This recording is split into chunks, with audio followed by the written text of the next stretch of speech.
2000, I might have been 9 or 10 years old. but that's crazy. It just speaks volumes of our coaching and the players that I have around me. Right, and this game Friday with Washington State, the memory of last year and the memory for you of the last play of the game for you, how much does that stick in your head and motivate you for this game Friday? Well, man, it's huge motivation. It was one of my main motivations this offseason in training is not making mistakes, and I've been able to cut down tremendously in a turnover aspect.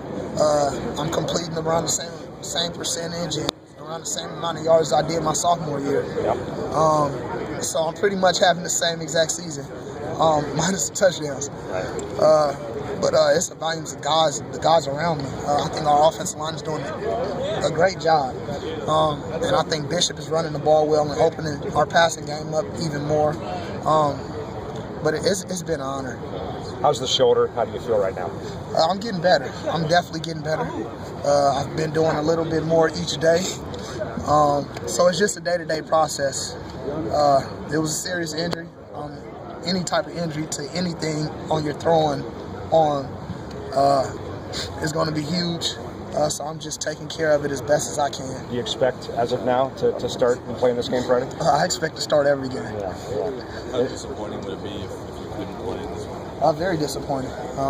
Just the amount of hours and the hard work that I'm taking to sacrifice for my team.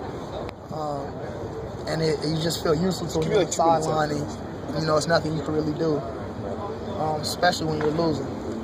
It's all good when you're winning, but when you're losing, it's not fun being on the sideline. And then, Keith, just to wrap it up for me, how the game Saturday, you couldn't play. How big was that for this team to hang 69 on the road on anybody? Well, it was huge, and it was fun. I had the best seat in the house, I feel like. But I've never seen a performance like that, especially on the ground. I don't even think we needed a quarterback last week. The way that our offense was rolling, and that's a credit to our offensive line. You can't rush for over 500 yards with a whole bunch of bums up front, regardless of who you're playing against. So it's definitely. I was impressed. Great job, pal. Thanks, man. Thank you.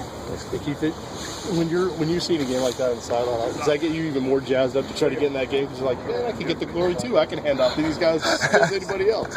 Oh, no, I was good on the sideline. They didn't need me. and this week, just last game, everything else, I know you probably brought it up, but just kind of the last 4 years and just kind of what it means and just kind of encapsulating it, I guess. Man, through all of the highs, through all of the lows, I wouldn't trade it for anything.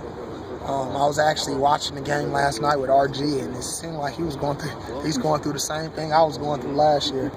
And, he shoot me a text here and there, and it's been an honor, man. It's made me a better person. But I had a career here, and I wouldn't change it for anything.